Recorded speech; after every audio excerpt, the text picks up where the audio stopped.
ఇంకెన్నాళ్ళు రెంటింట్లో ఉంటాం? సొంత ఇంటి కలను నెరవేర్చుకుందాం. Suman TV biggest property expo October 18th, 19th HSCC Novotel Hyderabad. ఇప్పుడే ఫ్రీ ఎంట్రీ కోసం కాల్ చేయండి.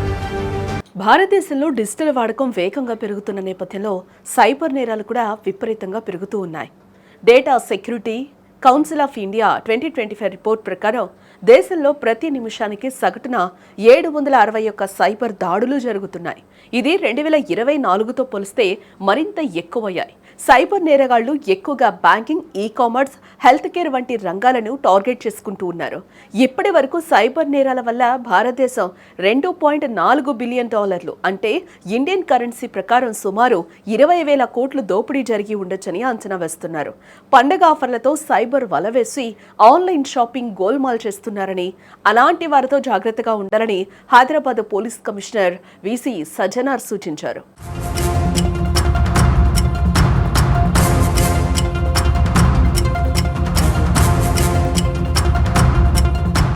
ప్రస్తుతం పండుగల సీజన్ నడుస్తూ ఉంది. దీన్ని అదనంగా తీసుకుని సైబర్ నేరగాళ్లు ఆన్లైన్ షాపింగ్ మాటన లక్షలు దోచుకుంటున్నారు. ఇలాంటి వారి విషయంలో అప్రమత్తంగా ఉండాలని హైదరాబాద్ సిటీ సైబర్ క్రైమ్ పోలీసులు హెచ్చరిస్తూ ఉన్నారు.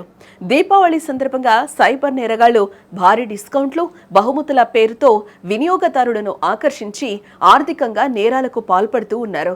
నకిలీ ఈ-కామర్స్ సైట్లు, ప్రమాదకరమైన ఏపీకే ఫైల్స్, ఫిషింగ్ లింకులు, సోషల్ మీడియాలో యాడ్స్ ద్వారా అమాయకులను టార్గెట్ చేసుకుంటూ ఉన్నారని Hyderabad police commissioner VC Sajjanar సూచించారు.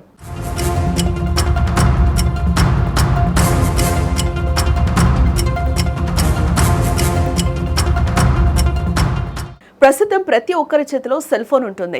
సైబర్ నేరగాళ్లు వాట్సాప్, ఫేస్బుక్, ఇన్స్టాగ్రామ్ వంటి సామాజిక మాధ్యమాల్లో ఎలక్ట్రానిక్ వస్తువులు, బహుమతులపై నమ్మశక్యం కాని ఆఫర్లతో కూడిన లింకులను సర్క్యులేట్ చేస్తూ ఉన్నారు. అలాంటి లింక్స్ పై ఒక్కసారి క్లిక్ చేస్తే చాలు, ఏపీకే ఫైల్స్ ను డౌన్లోడ్ చేసుకోవడం ద్వారా బాధితుల ఫోన్లోకి మాల్వేర్ ఎంట్రీ అయ్యి వారి పర్సనల్ బ్యాంకింగ్ వివరాలు, క్రెడిట్ లేదా డెబిట్ కార్డ్ నెంబర్లు, ఓటీపీలను దొంగలించి క్షణాల్లో ఖాతాలు ఖాళీ చేస్తూ ఉన్నారు. మరికొంతమంది దొంగలు దీపావళి బంపర్ బొనాంజాలో మీ నెంబర్ సెలెక్ట్ అయింది, మీకు మంచి గిఫ్ట్స్ వస్తాయని చెప్పి ప్రాసెసింగ్ ఫీజు పేరుతో చిన్న మొత్తంలో డబ్బులు కట్టించుకొని ఆ తర్వాత పెద్ద మొత్తంలో దోచేస్తూ ఉన్నారు. సైబర్ నేరాల నుంచి తప్పించుకోవడానికి పోలీసులు కొన్ని సూచనలు కూడా చేస్తూ ఉన్నారు. గుర్తు తెలియని వ్యక్తులు పంపే ఎలాంటి లింకులను క్లిక్ చేయొద్దు, తెలియని ఏపీకే ఫైల్స్ ను ఇన్స్టాల్ చేయొద్దు, మీకు సంబంధించిన బ్యాంకింగ్ కార్డు వివరాలను ఎట్టి పరిస్థితుల్లోనూ కూడా ఎక్కడా కూడా నమోదు చేయొద్దు. బహుమతులు, రివార్డులు, లక్కీ డ్రాల పేరుతో వచ్చే కాల్స్, మెసేజ్లకు అనవసరంగా స్పందించి రిప్లై ఇవ్వకూడదు.